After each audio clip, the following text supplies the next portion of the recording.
Amigas, amigos, ¿qué tal? Estamos aquí en la librería Cultura Peruana, en la librería de Alberto Pérez Calderón, y estamos aquí para poder grabar un nuevo episodio de nuestro programa Conversando la Historia. En esta oportunidad nos acompaña Carlos Rojas Ferias. Él es historiador por la Universidad Nacional Mayor de San Marcos, es licenciado y también es guionista e investigador del programa Sucedió en el Perú. Y vamos a conversar con él porque él tiene un trabajo bastante interesante como historiador. Él es autor de estas historietas, son 5 su producción, y él ha combinado el placer que tiene por la historia con el dibujo. Y es importante, creemos, porque la lectura de la historieta nos permite, o les permite a los más pequeños, ¿no?, iniciarse en la lectura. Me refiero a los niños escolares, ¿no?, de los primeros grados de la primaria. Y también es interesante porque la historieta puede motivar a los adolescentes a, de una manera u otra, lograr que la historia deje de ser algo aburrido, monótono, que pueda ser un referente dentro de sus vidas. Me refiero, cuando digo referente, a los personajes que han hecho la historia. Entonces, no olvidemos que la palabra recordar significa volver a pasar por el corazón. Entonces, esto implica de que nuestra juventud, nuestros escolares, puedan volver a pasar por el corazón, puedan recordar y de esa manera valorar a nuestros personajes. Entonces, en esta entrevista o en esta conversación que vamos a tener con Carlos, vamos a poder tratar de enfocarnos o dar una mirada distinta a la historia, que es a través de las historietas. En nuestra historia, nosotros hemos tenido muchos caricaturistas, entre ellos, por ejemplo, a Carlín. Hoy en día en Perú 21 está Mechaín, y así tenemos a varios de estos personajes, como Nicolás Yerovi a inicios del siglo XX, producciones como Monos y Monadas, en donde la sátira era dibujada, ¿no? Era una manera de criticar a los gobernantes de la época, ¿no? Las imágenes que hacen referencia a la época del guano también son bastante conocidas. Pero ¿qué hay de la historieta?, ¿no? ¿Qué hay de este recurso, de este recurso didáctico que nos permite, vuelvo y repito, iniciar a los más pequeños, a los jóvenes y adolescentes escolares en el hábito de la lectura, y de esa manera aprender sobre historia? En pocas palabras, comprender lo que están leyendo.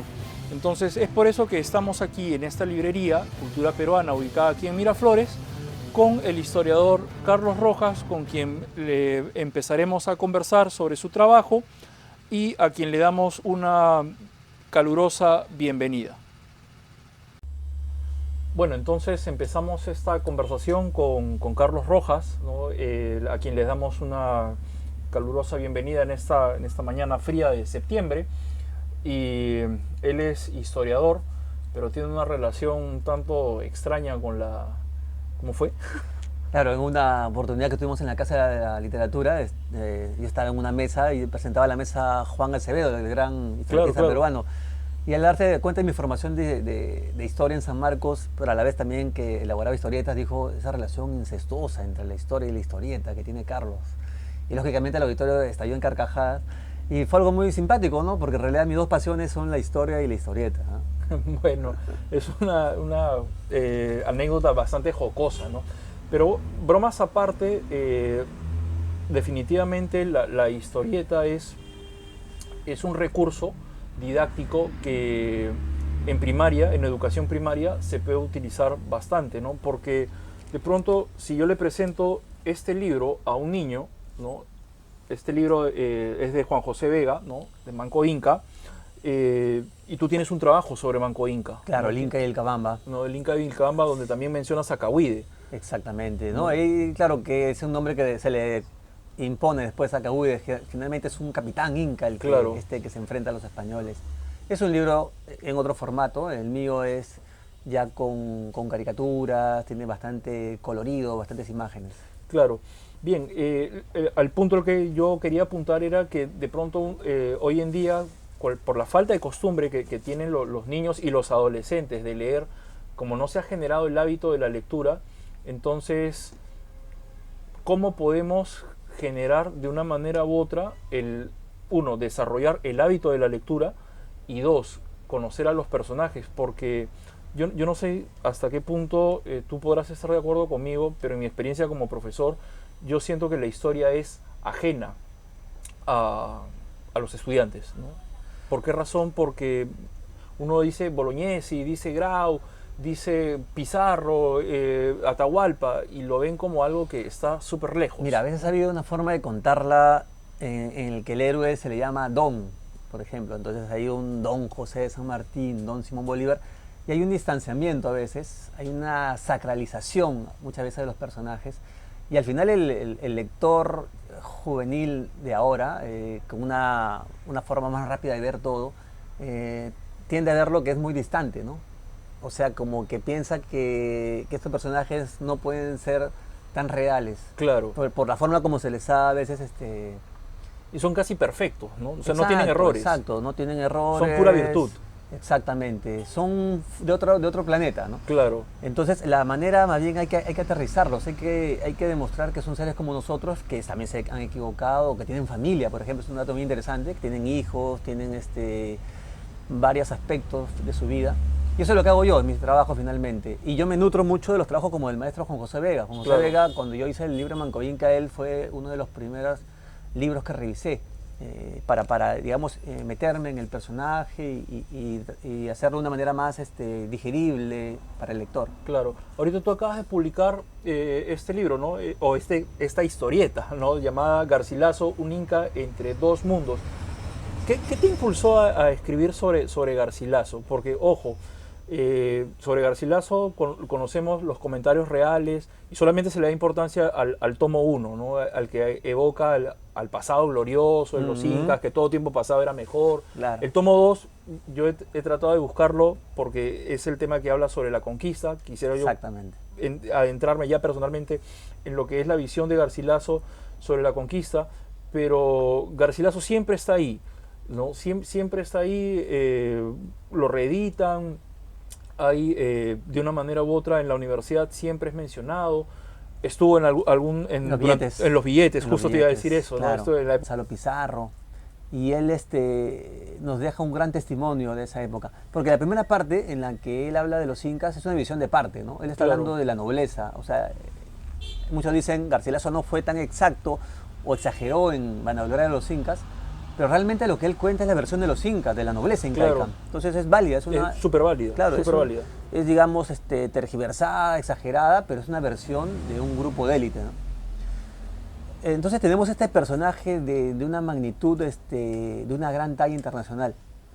Ahora, en los libros de escuela también ha sido muy notorio que se le quiere colocar como el fruto de una relación armoniosa, ¿no?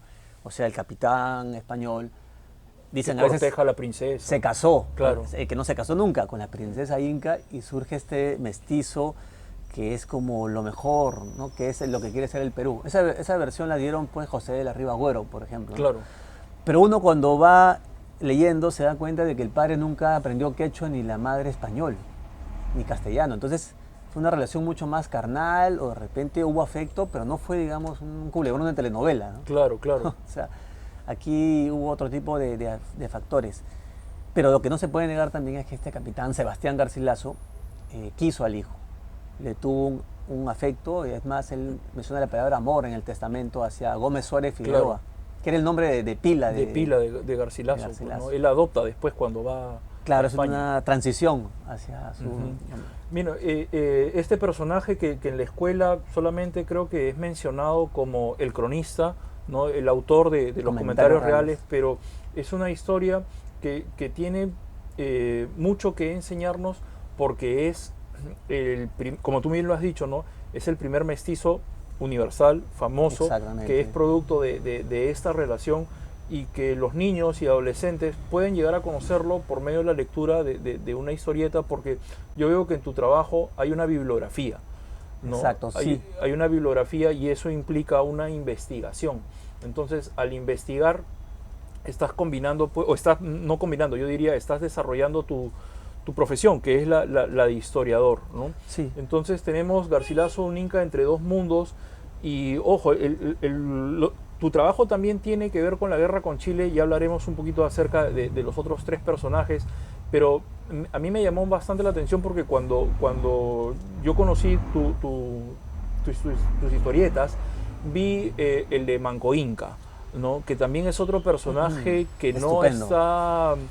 No está a la altura, no está a la altura. Creo que el único que le pone o lo pone en la palestra, en el escenario, es Ricardo Palma, porque Manco Inca era ajedrecista. Exacto, ¿no? exacto, Algo exacto. que tengo en común, ¿no? Era ajedrecista, ¿no? Entonces, ese está en las tradiciones peruanas de los incas ajedrecistas, que empieza con la historia de Atahualpa. De Atahualpa y ¿no? concluye. Mira, si hablamos de Manco Inca, es un personaje maravilloso, ¿no? Porque nos ha quedado en nuestra partida de nacimiento como país, en el inconsciente, el suceso de Cajamarca, esta tragedia, ¿no? En la que es capturado el Inca, y muchas personas creen ahí concluido el proceso de conquista. O sea, hay la idea de que hay concluido todo. Y nos olvidamos de Manco Inca, que es un jovencito, se calcula que tenía menos de 20 años, y que él tiene la capacidad de, primero, escaparse del dominio español, ¿no? Se da cuenta que los españoles son pues ambiciosos, y logra zafarse del control de Hernando Pizarro, uno de los hermanos de Francisco, y lidera una insurrección pues grandiosa, ¿no? Son miles de guerreros, claro, y que sitian Cusco y Lima, mira lo que... 1535, ¿no? 36. 36, Mayo claro, del entre 36. mayo del 30 y agosto del 36, como que la cosa para los españoles no color de fue... hormiga. No, es que eso es un mito que se debe romper, ¿no? De que la conquista dura un día.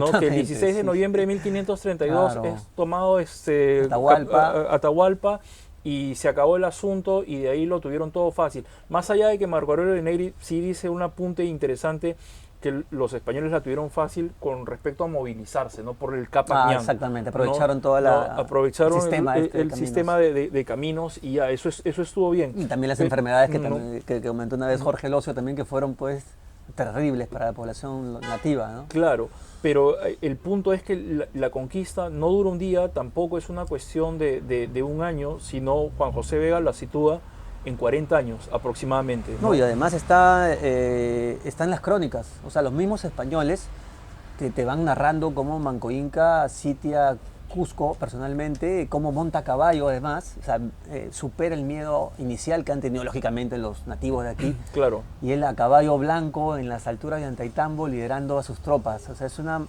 escena épica la que hace Manco Inca. ¿Y tú la retratas? Yo la retrato y con mucha emoción, y además me he dado cuenta de que el libro que tú comentas ya va por una 4ª edición agotada, así, hay el público se impresiona mucho al ver este Inca a caballo, y cuando le digo, esto ocurrió. Cuando le digo, esto no me lo inventé, esto está en las crónicas contadas por los propios españoles, y es un personaje que supera el trauma. Es como que han llegado gente extraña de otro planeta, así fue un poco la conquista, claro. Gente que llegó con barcos que eran desconocidos, llegó con otras tecnologías, ¿no? El arcabuz, el caballo, que era un animal nunca visto, y este muchacho logra superar todo eso y reacciona. Y digamos, y él se da cuenta que lo que España no supera finalmente es las armas. Él en un momento lo menciona, pero en la cultura se siente más orgulloso de lo propio, ¿no? Y en este cómic también, de hecho, que revaloras a Cusi-Tusi-Hualpa, más conocido como Cahuide, ¿no? El famoso Cahuide, el hombre que se arroja desde Sacsayhuamán. Yo recuerdo el momento en que se arroja, porque alguna vez en quinto grado de primaria tuve que comprar mi lámina Huascarán, ¿no? Claro, todos hemos tenido. Y ahí sale pues el hombre arrojándose, ¿no? Y también en la misma posición de que no me rindo, no me someto al poder español, y muy diferente, ¿no? Y muy diferente a la actitud que tiene Atahualpa, ¿no? Que Atahualpa más bien negocia, tranza por su vida con los españoles, ofrece el rescate, como que el hombre está más interesado, está vencido ya, ¿no? No, se siente vencido, ¿no? Sí. Y a diferencia de Manco Inca y Cahuide, que ellos le dan con todos los españoles. Y eso está en tu historieta. Claro, Cahuide definitivamente. Ahí digo cómo se le va a colocar el nombre posteriormente, porque las crónicas mencionan un capitán inca blandiendo armas quitadas a los españoles, que habían sido ya derrotados por los incas, y que prefiere la muerte antes de la rendición, ¿no? Porque los españoles en un momento quieren capturarlo porque se dan cuenta del gran valor que tiene y lo comparan con un guerrero de tiempos romanos. Y finalmente Manco Inca no quiere enfrentar la rendición, ver a sus enemigos. ¿No? Prefiere la muerte. Es una muerte, claro, es como la Alfonso Ugarte, digamos, ¿no? ¿no? Y él fallece de una manera de pronto un tanto, no sé si absurda, porque después de haberse enfrentado a los españoles en este año de 1536, muere pues por una bronca que hay entre una jugada de ajedrez, Manco Inca. ¿no? Manco Inca, ¿no? Hay varias versiones. ¿No? Bueno, esa es la que retrata Ricardo Palma en Los Incas ajedrecistas. Exacto. ¿No? Hay otras versiones también de su muerte. Los que están de acuerdo que fueron almagristas, claro, que él recibe en su séquito. Claro, en Vilcabamba, ¿no? Cuando él ya decide no claudicar, porque él no se rinde, ¿no? Él cree que la resistencia puede ser ya en base a lo que hoy día llamaríamos una guerra de guerrillas. Exacto, ¿no? Exacto. Lo que menciona Pablo Macera en el primer prólogo del Manco Inca que yo publiqué es que Manco Inca pasó de los palacios del Cusco a la selva de Vilcabamba, ¿no? Macera dice se fue de San Isidro vía El Salvador. Algo así, ¿no? Y de ahí siguió la resistencia. Y no lo hizo por algo táctico, ¿no? Sus tropas de Manco Inca eran agricultores la mayoría. Claro. Entonces en un momento que ya no había gente para trabajar el campo y él tuvo que darle licencia, pero se quedó con un núcleo. Y ese núcleo hacía una guerra de guerrillas, atacaba con caravanas españolas, siempre fue una piedra en el zapato. No, y eso lo fue hasta 1572 en que muere Túpac Amaru I. Exactamente. ¿No? Cuando el virrey Toledo decide ya de una vez esto se tiene que terminar porque es insostenible la situación entre esa zona de comercio, ¿no? Para los españoles y poder controlar completamente lo que es la zona andina de lo que sería nuestro país, el Perú. Entonces tenemos dos personajes interesantísimos, Garcilaso, Manco Inca. Y te cuento cómo se entroncan ahí, la historia se entroncan, ¿por qué? Porque el último hijo conocido de Manco Inca es Túpac Amaru. Claro. Que finalmente se supone, según las versiones, es que él es de él desciende Túpac Amaru II, José claro. Condorcanqui. Por vía materna. Exactamente. Entonces, el virrey Toledo lo que hace es querer borrar todo recuerdo incaico y eso era eliminar Vilcabamba. Y la tradición, la crónica del Inca Garcilaso de la Vega va en contra de la de Toledo. Eso menciona Nathan Baxtel y lo hizo con todas sus palabras. O sea, cuando el Inca Garcilaso escribe sus comentarios reales, es una obra de combate porque el virrey Toledo había empezado una campaña de desprestigio contra los incas, llamándolos tiranos, llamándolos abusivos, y para eso contrata cronistas. Entonces, la obra de Garcilaso es una obra de combate también, porque él más bien quiere decir mis antepasados incaicos no eran así. Por eso también hay esa tendencia a hablar bien del Tahuantinsuyo. No, y esa es una de las razones por las cuales ya cuando es derrotado Túpac Amaru II, ¿no? En 1781, el rey de España manda no más imprimir, no más lectura en la universidad, porque en San Marcos se leía los comentarios reales. Claro, empezaron una persecución, ¿no? de los ejemplares. Claro, y es más, ya yendo más adelante, cuando San Martín llega, entre su biblioteca está también un ejemplar de los comentarios reales, los incas de Garcilaso de la Vega, pues, ¿no? Bien, entonces, ¿qué importancia tiene la imagen, ¿no? Dentro de la mente de un niño, ¿no? Que todavía no comprende la abstracción de ciertos conceptos, ¿no? Como por ejemplo, si tú le dices a un niño el Estado peruano, o sea, estamos hablando de un niño pues de tercer grado o cuarto grado de primaria, ¿no? Pero cuando le puedes mostrar una imagen, por ejemplo, del Palacio Legislativo, ¿no? O el Congreso, ¿no? Entonces el niño, el Congreso, ahí están los congresistas, ¿no? O la Casa de Gobierno, Palacio de Gobierno, ahí está el presidente y ahí es donde trabaja, ¿no? Entonces una imagen siempre se ha dicho que vale más que 1000 palabras, ¿no? Entonces cuando hablamos de historietas, están llenas de imágenes, ¿no? Es como entrar a la máquina del tiempo, ¿no? Claro. ¿Por qué razón? Porque te regresas al pasado, estás ahí contextualizando, estás aprendiendo lugares, fechas, personajes, vestuarios, claro, peinados, ¿no? Claro, es todo un paquete. ¿no? Entonces todo ello, ¿qué implica? Que ese niño, cuando llega a secundaria, ¿no? Ya puede estar preparado para conceptos un poco más densos, ¿no? Y ni que hablar pues en la secundaria, ¿no? Entonces, creo yo de que el trabajo que tú estás haciendo es súper importantísimo. Gracias. Sí, yo mucho me preocupo por el contexto, o sea, mis libros están con mis caricaturas, lógicamente, pero también uso grabados antiguos, uso pinturas, que son fuentes iconográficas, fuentes gráficas, y eso también resulta muy bien, porque el lector se da cuenta más o menos cómo eran las calles, cómo era la forma de vestir. Entonces, mis libros tienen eso, fuentes escritas y fuentes también gráficas. Claro. Y también es importante que ellos también entiendan, el lector entienda de que los que somos ahora los peruanos es producto de un devenir, ¿no? O sea, muchas cosas del pasado se repiten hoy en día o eran muy similares. Y eso se da, pues hay que tenerlo bien presente, ¿no? Y mis libros funcionan en parte por eso. Y también un elemento que yo uso es el humor. Sí, sí me he dado cuenta de eso en tu trabajo. El humor claro, está presente. El humor está presente porque es un humor que pretende ser reflexivo además, ¿no? O sea, sí. Porque yo mi artillería la fijo en los corruptos, los cobardes, los traidores. Ahí es donde yo fijo... Es que eso de pronto lo que pasa, creo yo, es que no entendemos el valor de la lectura, ¿no? El valor de la lectura dentro de la mente de un niño, de un adolescente, no solamente es que tenga información, sino también que aprenda a discernir conceptos y de una manera u otra desarrollar el pensamiento crítico, claro. que vendría a ser esto. De pronto muchos de nuestros seguidores no tienen muy en claro cuando hablamos en la escuela a qué nos referimos con pensamiento crítico. No es simplemente dar una opinión y decir, eso está bien y eso está mal, sino es valorar, es juzgar, es criticar, es apoyar. Entonces todo esto se puede hacer por medio de la lectura, como tú en este momento lo estás manifestando, que hay esa carga de artillería, como bien has dicho, ¿no? Claro, sobre ciertos personajes corruptos, ¿no? Sí, yo tengo experiencias muy bonitas con lectores porque voy a muchas ferias de libros y tengo mucho contacto con las personas. Y también tengo en mi casa mi laboratorio con mis hijos, que tienen 7 años, 5, y ellos también hojean los libros y yo me doy cuenta que ya saben quién es Manco Inca, ¿no? Ya saben quién es Cáceres el Taita. O sea, se les va formando en ellos también, se les va creando esta imagen. Y mi hijo tiene un altar con figuras de héroes que lo hemos pegado y aparece Cáceres arriba, dibujado por mí. Claro. Y él lo quiso que lo peguemos arriba.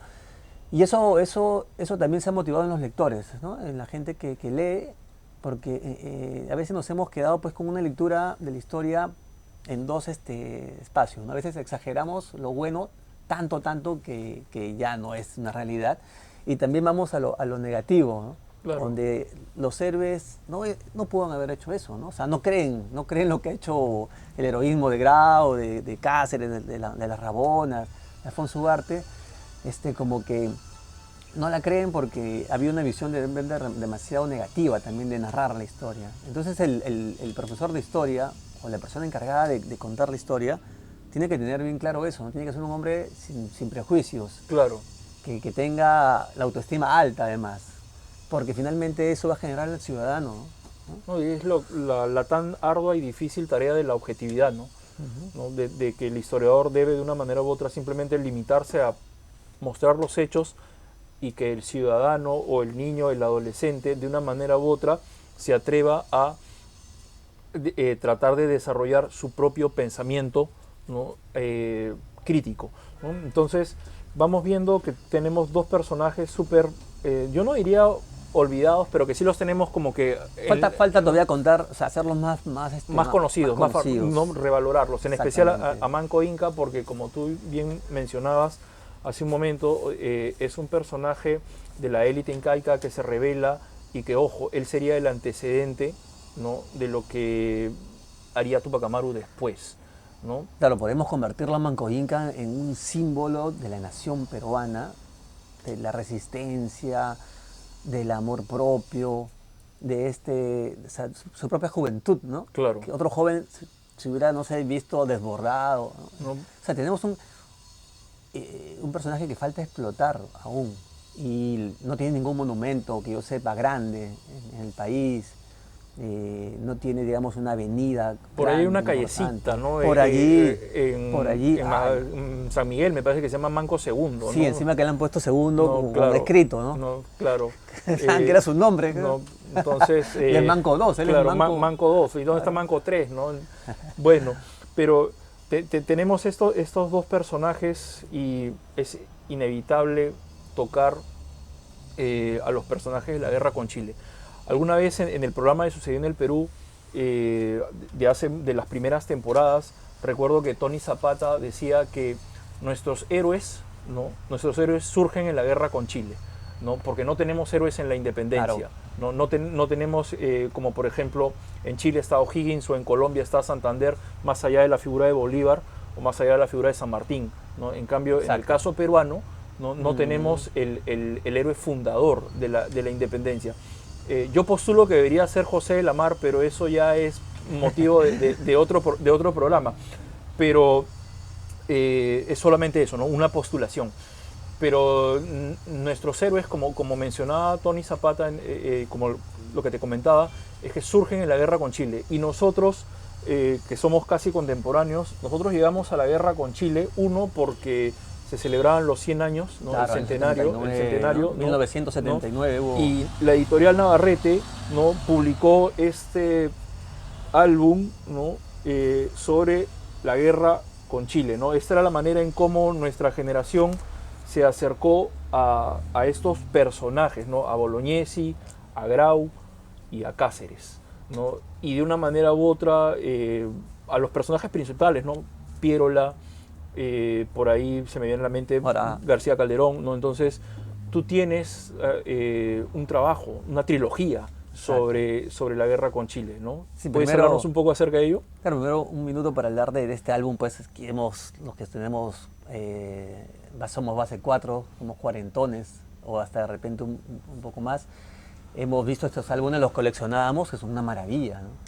Y claro, porque uno veía esa pintura, usa mucho las pinturas, me acuerdo de cuando el Huáscar de la Esmeralda estaba en la portada del álbum, y estaba también la imagen del repase, las pinturas de Lepiani, ¿no? Claro, acá están, claro. ¿no? Aquí tenemos la pintura repase, de Lepiani del repase, ¿no? Y eso queda. Claro, eso a uno le quedaba grabado. Yo recuerdo, mira, y es algo bien curioso que no ha pasado después, que nosotros cantábamos el himno nacional en el colegio, que yo estudié en La Victoria, en el colegio fiscal, y el que no cantaba el himno era el Horna, ¿no? O sea, el palomía del salón cantaba el himno nacional, claro. Yo recuerdo eso. Y después eso cambió, ¿no? Más bien el que canta ahora he visto... Como ¿qué le pasa, no? ¿Por qué claro, lo hace? ¿no? ¿Por qué canta el himno? O sea, ha habido una suerte, no sé si por menos horas de enseñanza en la escuela, por falta de material como estos. Y ahí va mi propuesta, va un poco en eso, ¿no? Porque yo sin querer, yo en verdad, te cuento Jorge, yo no publiqué libros pensando voy a escribir para fomentar la identidad nacional, no. Yo lo hice por un amor por la historia que yo tengo y por el dibujo. Simplemente junté mis dos amores o pasiones y fui contando la biografía de gente que yo admiro, ¿no? Y eso sin querer se ha desencadenado en personas que me dicen, oye, gracias Carlos porque he conocido más esto, porque mi hijo ahora le gusta más la historia, porque ha aprendido a valorar a los afrodescendientes que estuvieron con el Huáscar o la mujer que participó en la campaña de la Breña. O sea, tal vez influenciado por material como este, por lecturas como la que tuve de niño, he desarrollado esta propuesta de la que podemos hablar, ¿no? Claro, tú tienes un trabajo sobre Miguel Grau, ¿no? Claro. Francisco Bolognesi, al que le llamas el Leonidas. El Leonidas de Arica. No, porque todo el mundo, sí, Leonidas, y la gente va a saber por la película 300, ¿no? Claro. Y tienes Taita Cáceres, ¿no? Que es la resistencia de la guerra. Entonces, es una manera súper, hiper, archi, recontra, interesante y emocionante de poder acercarse a la guerra, porque yo recuerdo de niño que yo hice de Bolognesi. ¿no? Mira. Eso tampoco ya no hay en los colegios, ¿no? Interpretaciones. Claro. ¿no? Yo hice de Francisco Bolognesi, mi hermano José me hizo el traje, ¿no? Me hizo con algodón. Actuaste ¿no? de Bolognesi. Claro, actué de Bolognesi, ¿no? Con algodón, ¿no? La perilla, claro. ¿no? Me puso unas bolsas negras para las botas, ¿no? Tu pistola de vaquero. Vaquero. ¿no? Entonces, en el colegio habían este tipo de cosas, ¿ya? Pero cuando la película de Juan Carlos Oganes, la de Gloria del Pacífico, salió al cine, trajo a la vida, eso fue lo que yo le comentaba a mi madre, ¿no? De que, o antes de eso, ¿no? Antes de ver esa película, salió en el año 2000, en el año 2000 salió esta película El Patriota con Mel Gibson, ¿no? Claro. Entonces yo le preguntaba a mi mamá, le decía, ¿cómo los gringos de Hollywood no se mandan con una de Francisco Bolognesi, ¿no? ¿Qué no harían, no? Y hace Anthony Hopkins haciendo pues de Bolognesi, ¿no? Sería pues una super actuación, ¿no? Entonces cuando sale la película de Oganes, ¿no? Gloria del Pacífico, y vemos, como tú bien lo dices, ¿no? Traes a estos personajes ¿no? a la vida, ¿no? Yo me emocioné, yo lo confieso, cada vez que, claro, el actor Carlos Bertis, ¿no? Cada vez que le he visto, yo lloro, ¿no? Definitivamente yo lloro, pero también he escuchado ciertos comentarios de gente que está completamente en la calle, ¿no? No sé, personas de menor edad, por ahí veinteañeros, decir, yo pensé que al final ganaban los peruanos.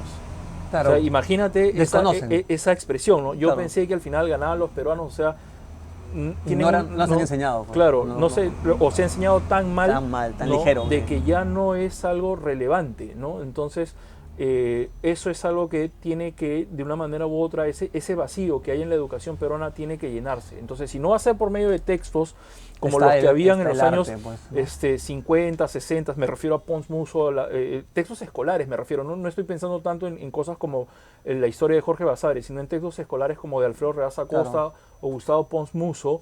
Entonces, ¿cómo llenas ese vacío, ¿no? Entonces, el arte, tú bien lo dices. El séptimo arte, ¿no? En este caso, como Juan Carlos Oganes. ¿No? O el octavo arte que vendría a ser la historieta, ¿no? Ya tiene categoría de arte, ¿no? Mira, en este caso yo tengo mucho agradecimiento y admiración por Juan Carlos Oganes. Yo conocí su trabajo, fui a ver la película y me quedé emocionado. Y después también compartimos un par de eventos en San Marcos, hablando de historia y televisión, historia de la guerra con Chile, ¿no? Él de cine y un poco de televisión. Y de ahí él me invitó a acompañarlo en sus giras. Nos hemos ido pues Arequipa, hemos estado en varias ciudades, Trujillo, yo con mis historietas. Claro. Y yo me fue estupendamente bien, ¿no? Si yo hay libros que tiene segunda edición y tercera, es gran parte por Juan Carlos Oganes y todo ese público que lo sigue a él. Yo tengo mucho agradecimiento y también tenemos una amistad. Y yo vi lo que tú también has apreciado, ¿no? Que muchas personas salían llorando, emocionadas, buscando un hombro en quien llorar. Claro. Yo me acuerdo que yo estaba afuera y he visto esas imágenes y me quedé esa sensación de que no todo está perdido, ¿no? O sea, si tenemos también esa multitud de gente que ignorante o que desconoce, tenemos también estas familias que quieren conocer más de su historia. Jorge Basadre, ¿no? En Perú, Problema y Posibilidad, en las primeras páginas, ¿no? Él habla acerca de la labor pedagógica que tiene la historia, ¿no? Y él termina con esta famosa frase diciendo de que el Perú es un problema. Claro que lo es, no tenemos corrupción en todo ámbito, no tenemos una clase política, no tenemos una clase dirigencial, pero el Perú también es una posibilidad, ¿no? Entonces la posibilidad está en la educación, ¿no? Claro, el Perú siempre de los desastres emerge, ¿no? Tiene esa capacidad de resurrección. Y Basadre también fue profesor de escuela, claro, en sus primeros años y era un profesor también innovador, ¿no? Llevaba a su equipo para poner música a los alumnos, música alemana, me acuerdo haber leído sus memorias. Entonces era un apasionado de la historia, ¿no? Claro. Y que escribe muy bonito. Yo a Basadre mucho lo cito en mis libros porque Basadre tiene una calidad literaria para escribir. Yo eso le tengo mucha admiración, ¿no? Yo de Basadre la forma de escribir y de Pablo Macera también lo siento como una influencia por lo que siempre apuntaba, ¿no? Era bien ácido, bien crítico. Y yo también, por ese lado también me siento identificado con él. El doctor Macera también revisó mis trabajos y siendo él un hombre pues conocido por una seriedad, claro, y le gustó inmediatamente. Me dijo, está bien, un momento me los compró porque iba a regalarlos a no sé qué personas. Y sí tengo con él una deuda, ¿no? Porque cuando él hizo el prólogo del Inca Garcilaso me dijo, mira, yo puedo escribir algo, pero tienes que hacer también Juan Poma de Ayala, me dijo, ¿no? Claro. y aún está pendiente de eso. Ahora que mencionas a Juan Poma, supongo que él sería pues el referente primigenio de lo que es la historieta en el Perú. Sí, se le menciona en los eventos de historieta, cuando se habla de la historieta, claro, peruana. Hay momentos que Guamán Poma también siempre aparece porque sus dibujos tienen mucho de caricatura, ¿eh? Claro, la crónica que él tiene es más dibujo escrita que y otra dibujada, cosa. Claro, o dibujada y escrita. Tanto así que mencionabas a Macera y él en el año 2000 publicó este libro Nueva Crónica del Perú del siglo XX, ¿no? Trabajó junto con Santiago Forns y en este libro pues está retratado todo el siglo XX en ese estilo, ¿no? Del dibujo que tiene Guamán Poma. Y el dibujante es Miguel Det, ¿no? Que también le dio su impronta propia, ¿eh? Claro, su estilo. Su estilo propio. A ver, entonces tienes una deuda pendiente con el doctor Macera, que falleció lamentablemente este año, sobre Guamán Poma de Ayala, pero ¿estás trabajando en algún otro personaje? Sí, mira. ¿Aceptas sugerencias? Sí, sí. El que yo después trabajé, bueno, Miguel Grau y Bolognesi son más o menos mediáticos, más conocidos. Claro.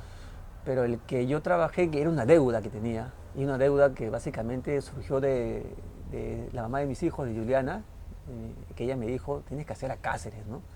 ¿Por qué? Porque es un hombre que representa la resistencia, y es un hombre andino. Entonces ese ayacuchano, es un hombre que además tiene el porte del héroe, no es un hombre alto, y me dijo hay que hacerlo, y lo realicé, ¿no? Y también es un libro que ya va a una segunda edición. Entonces ahí salió una deuda, digamos, que venía también conmigo, era de realizar esta biografía, y ahí tuve también a la gente, al ejército peruano y las guerrillas victoriosas, ¿no?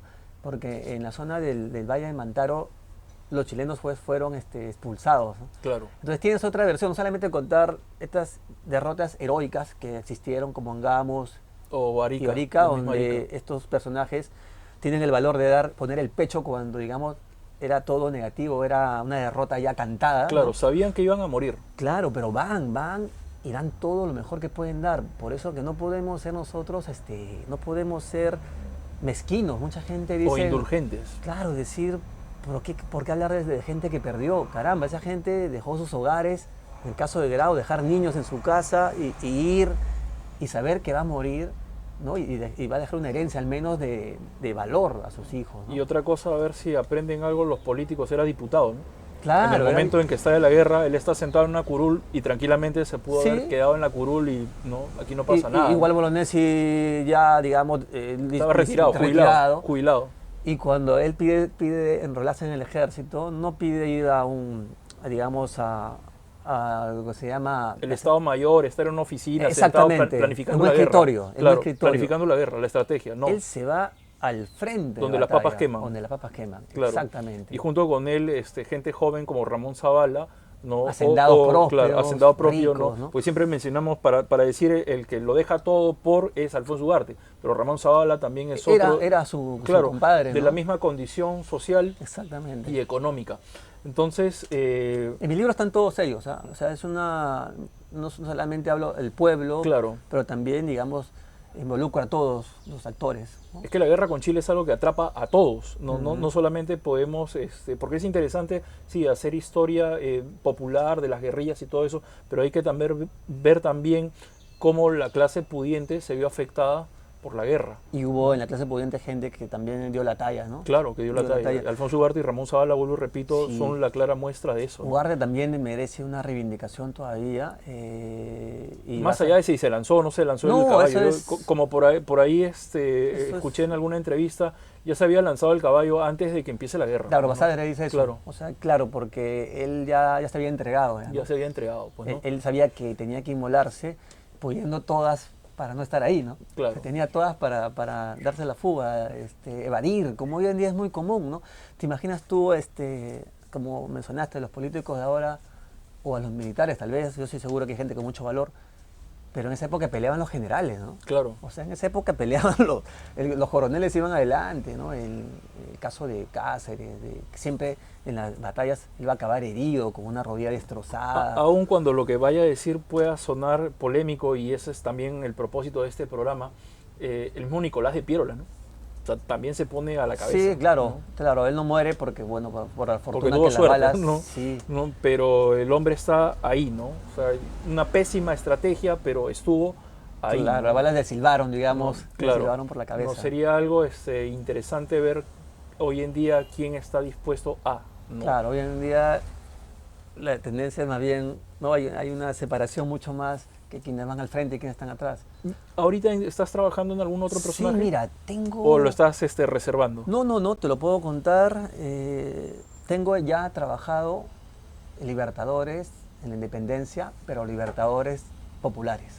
Ya. O sea, mi libro, que va a ser mi propuesta para el Bicentenario, va a ser una biografía en conjunto ya no es una biografía de un solo convencional, personaje. claro, sino voy a contar el proceso de independencia a partir de los actores que han sido subordinados o secundarios. Claro, Entonces, de pronto no sé, pienso ahorita en José Olaya. Olaya tiene páginas. No, María Parado de Bellido, Bellido, que es una mujer que yo estoy seguro de que una película de ella sería pues un golazo, ¿no? Ahorita que está de moda todo este temas de género y demás. Mira, la participación de ella en la guerra es porque es una guerra, es la guerra de independencia, ¿no? Claro. No es que viene San Martín, como siempre decimos, no, de que proclamó y después vino Bolívar, no, es una guerra, claro, y ella tiene un papel preponderante dentro de esa guerra. Mira, y hay otros personajes, afros, por ejemplo.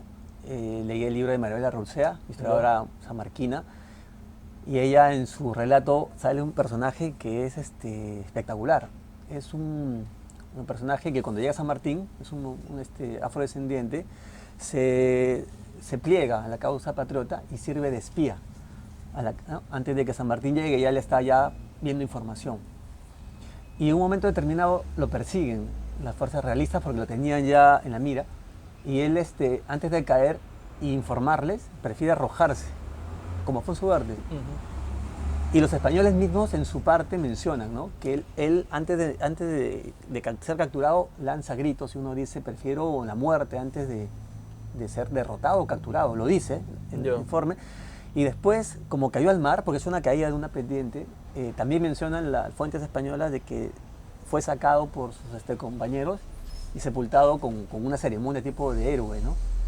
Entonces, eso voy a contar estos personajes que tienen en los palenques, en los cimarrones. Claro, los marginados, ¿no? Por así decirlo, de la historia oficial. Sí, ¿no? Sí, y van a estar presentes ahí dando sus murmullos, a veces protagonistas, están las tapadas, están las mismas mujeres, las rabonas. Le robo una frase a Ribeiro, no es la palabra del mudo, o sea, les vas a dar voz a estos que han sido silenciados, ¿no? Porque rara vez los encontramos en textos escolares, ¿no?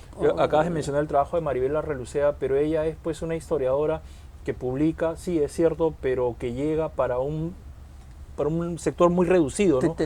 Te comento justo, mi propuesta es esa, ¿no? Yo hago divulgación en ese sector y yo me nutro mucho de los investigadores.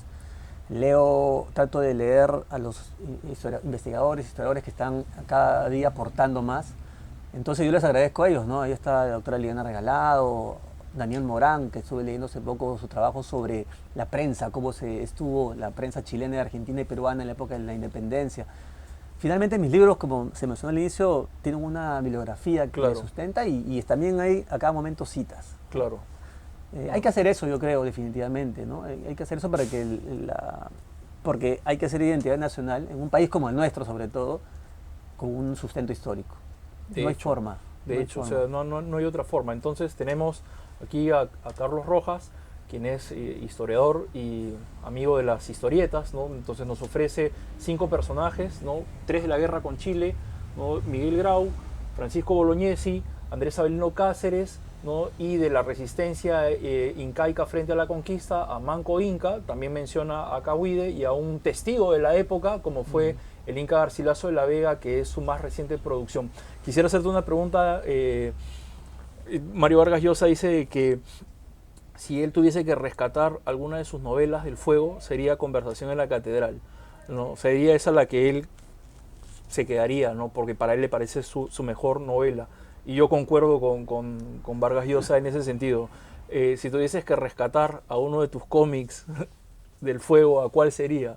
Es bien difícil, porque yo sí los veo como mis hijos, ¿no?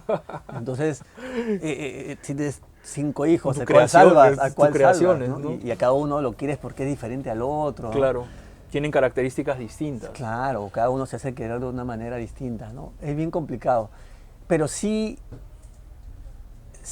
no sé, el Inca y el Cabamba es un afecto por ser el primero, ¿no? Fue el primogénito.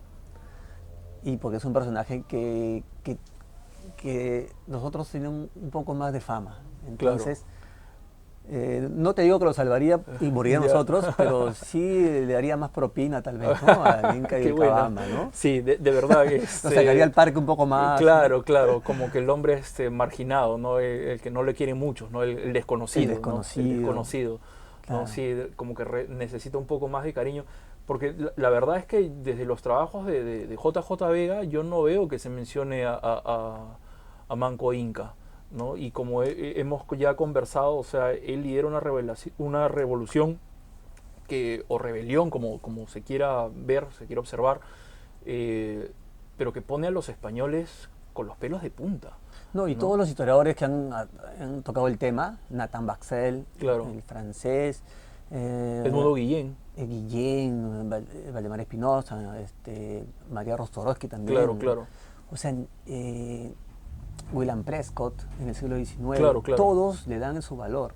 No, o sea, menos los peruanos. Sí, aquí es un capítulo más, es un apéndice, y eso también lamentablemente, esa imagen que nosotros no sabemos vender, porque finalmente es un asunto de marketing. Los mexicanos a Cuauhtémoc lo han levantado. Claro, como los chilenos a Colo-Colo. Exactamente. O a Lautaro, ¿no? Exacto, han sabido ellos, y los norteamericanos también, ¿no? Los estadounidenses también. A veces no queremos mucho el Estado norteamericano, pero ellos son gente que le gusta mucho su historia y valoran a sus héroes. Y a los Pieles Rojas también tienen ahí a sus claro, toros. Sus referentes, ¿no? En el Gran Chaparral, Cochise es alguien que es puesto en alto. Claro, se le ve como un líder. Claro. Y aquí y los ecuatorianos tienen a Rumiñahui. Exactamente. Pero acá tenemos a un estadista, ¿no? Tenemos a un caudillo, a un hombre a un joven que puede servir pues como ejemplo, claro, como ejemplo para las generaciones.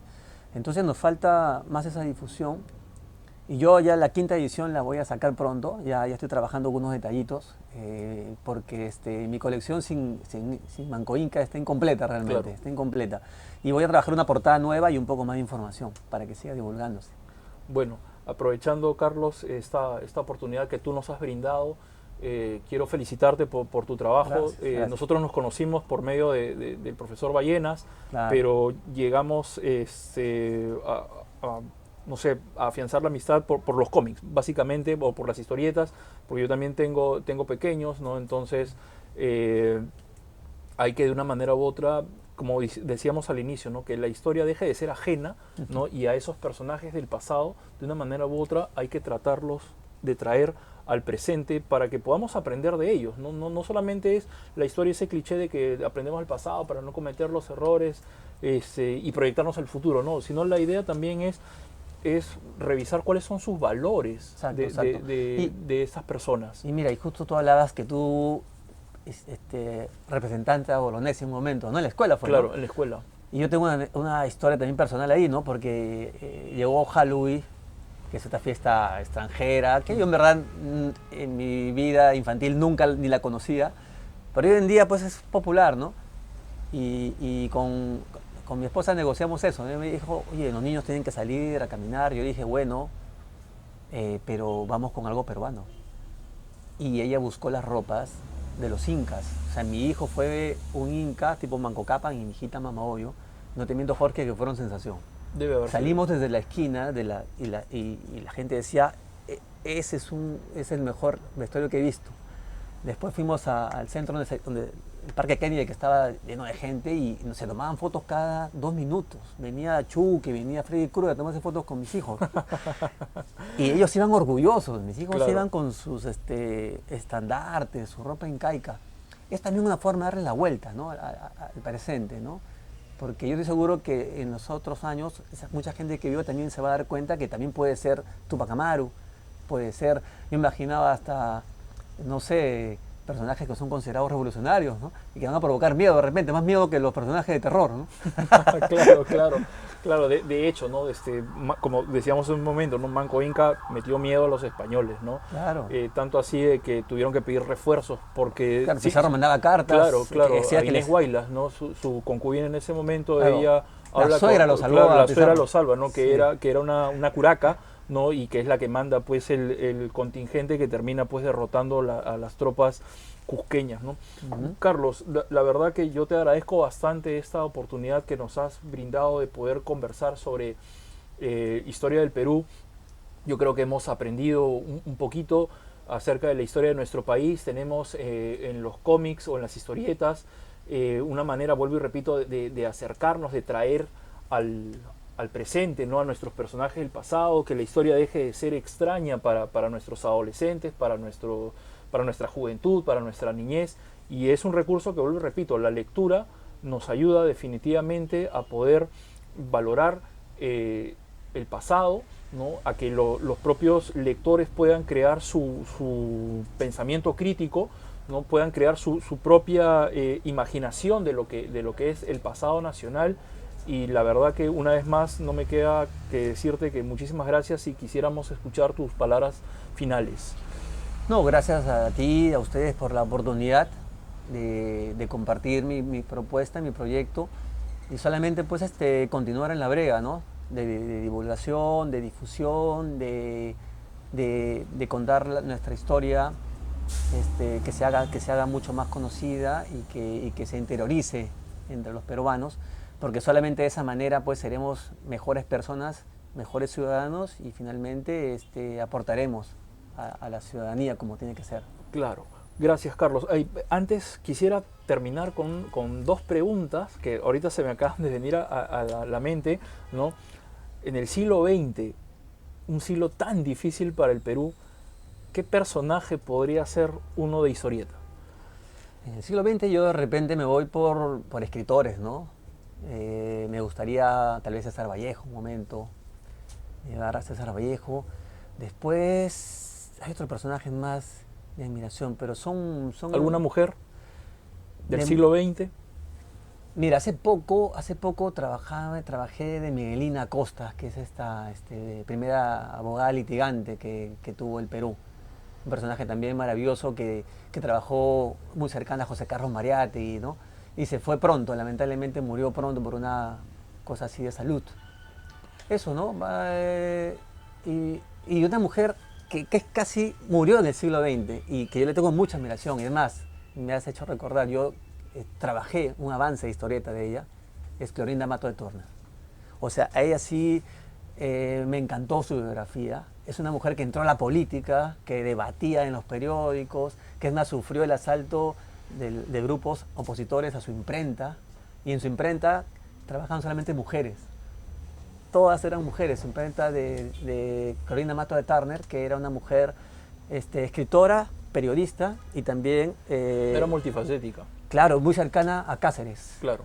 Entonces, ella sí, yo trabajé avancé un poco de ella una historieta, porque ella, su biografía atraviesa la guerra con Chile, da la vuelta al siglo XX, entonces, y además, ella sí muere en plena producción, o sea, estaba ella produciendo y podía dar mucho más. Entonces ella es, digamos, el personaje que yo me fijé mucho en hacer su biografía, ¿no?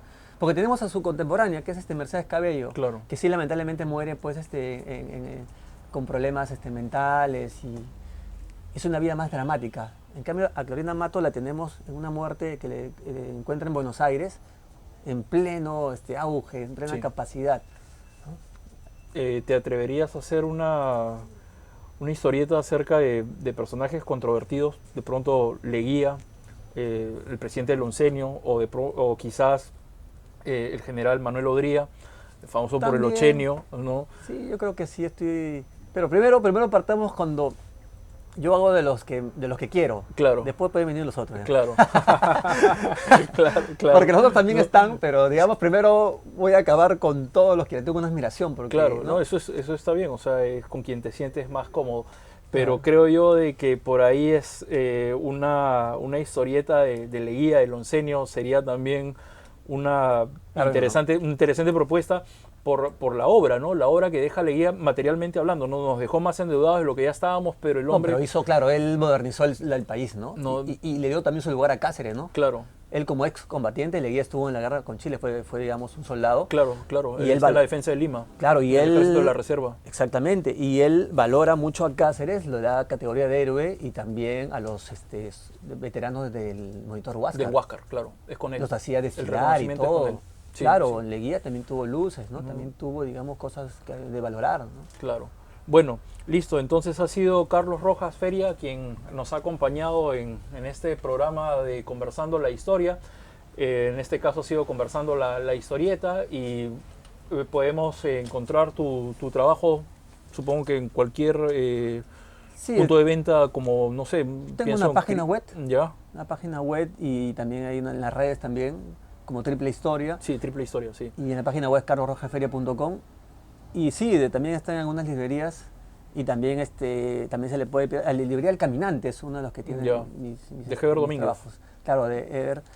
Entonces ahí, ¿no? Es fácil ubicarme, muy fácil en estos tiempos. Ok, listo. Entonces queremos despedir nuestro programa diciendo de que la lectura es sumamente importante y es un recurso didáctico en el cual podemos iniciar a los más pequeños, ¿no? Por medio de este trabajo, ¿no? Que es, como podemos ver, muy interesante, muy ilustrativo. Yo le llamo la máquina del tiempo a la historieta porque nos traslada al pasado. Podemos aprender de los personajes de esa época, sus costumbres, entre otras cosas. Y conmigo será hasta otra oportunidad en que volvamos a conversar sobre la historia de nuestro país. Agradecemos una vez más a Librería Cultura Peruana por la oportunidad que nos da de poder grabar aquí este programa, este episodio, y conmigo será hasta cuando volvamos a vernos.